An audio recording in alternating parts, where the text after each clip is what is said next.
Hi guys, welcome back to my vlog. This is Tito Vlogs. Ano yun, Bern? Yung Poso Negro. Today is our first off day and next, naipadala na namin yung pera mo. So mamaya isisend ko sa'yo yung tracking number, reference number. Siya. And then si Bern din. Bern, anong ginawa mo sa sa Yasmed? Oo, nabasa yung resulta. So nagpa-check up siya ng blood pressure niya. Kasi kinakabahan. Ay, may bagong restaurant, Bern, no? Siya, oh. Bukas na ba siya? Ang tanong kung may pagkain dyan. May bagong restaurant to. Supposed to be dapat kakain kami sa may green pepper. May Filipino food doon. Siya. Bukas na? Sarado pa ata, assembly point. Ah, sarado pa. Hindi, mag-open pa lang ata. Mag-open pa lang. Si party tayo ka sarado. Mag-open pa lang siya. Hindi pa siya open. So wala pa kaming kain. Papunta ka na sarado. Wala pa kaming kain. Nagkape lang kami kanina. And then medyo masama ang pakiramdam ko. So napagdesisyonan namin kumain sa may green pepper. Kasi may sila doon. Nagsiserve sila ng bulalo. Yung nga lang may kamahalan. Hindi siya budget wise. So share na lang kami dalawa ni Bern sa sa bulalo. Para kahit paano may sabaw kami. It's parang alas 12 alas 12 ng tanghali na dito guys sa Dubai. Makulimlimang panahon. And hindi lumilitaw si Haring Araw. Ito Enoch accommodation. Wait lang kasi may dumadaan sa sasakyan. Yan. At na. So parang 15 minutes away sa accommodation namin yung restaurant.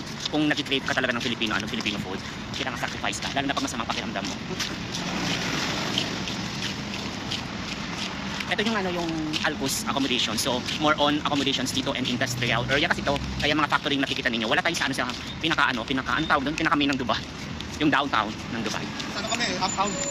Uptown kami. Uptown. Parang nasa province ka lang pag dito ka nakatira. Wala ka makikitang guwapo or maganda. Ito lang yung makikita mo dito. May mangilan-ngilan na punong kahoy, may mga huni ng ibon.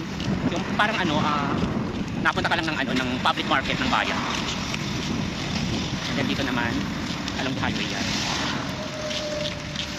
So imagine tignan mo, 3 minutes and 4 minutes na tayo naglalakad ng So parang may kalayuan talaga. So supermarket.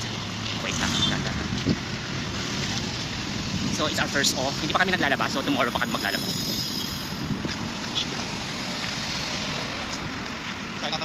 Yan tatawidin natin yan.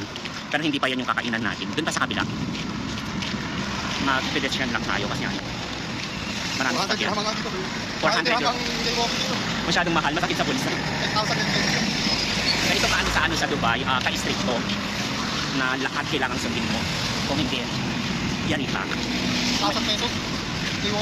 Magkano sa natin? Sa natin yung 400. Parang abot siya ng 6,000. Mahal. So far so good yung weather natin ngayon. Hindi siya mainit. Yan. Takto siya. Hindi tayo dyan.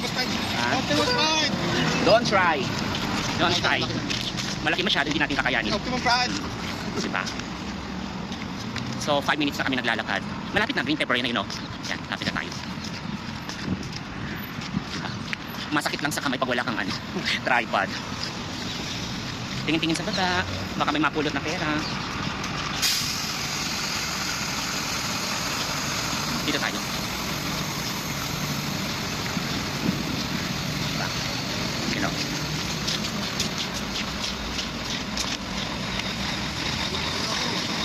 Yan. Dito tayo sa buhangin. Tingnan mo naman kasi nilalakad namin guys, di ba? Ito, kagubatan. Ito pwede sa bookingan yan. Ingat-ingat lang, baka matinik ka. Matinik yung na yan eh, di ba? Yan. Ito na malapit na tayo sa green pepper, yan Yan. Diyan tayo kakain. So stop ko muna yung video ko sa inyo guys. Please don't forget to like, share also my videos. Comment na rin po siya. And paki-share na rin po. Bye! See you later!